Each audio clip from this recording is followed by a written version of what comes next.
Kaya pagod na ang puso ko na magmahal.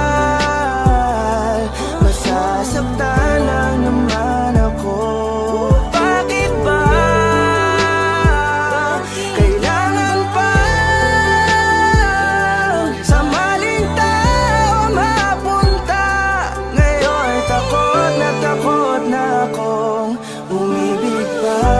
Ilang beses pa ba akong masasaktan at maling tao ang makikilala?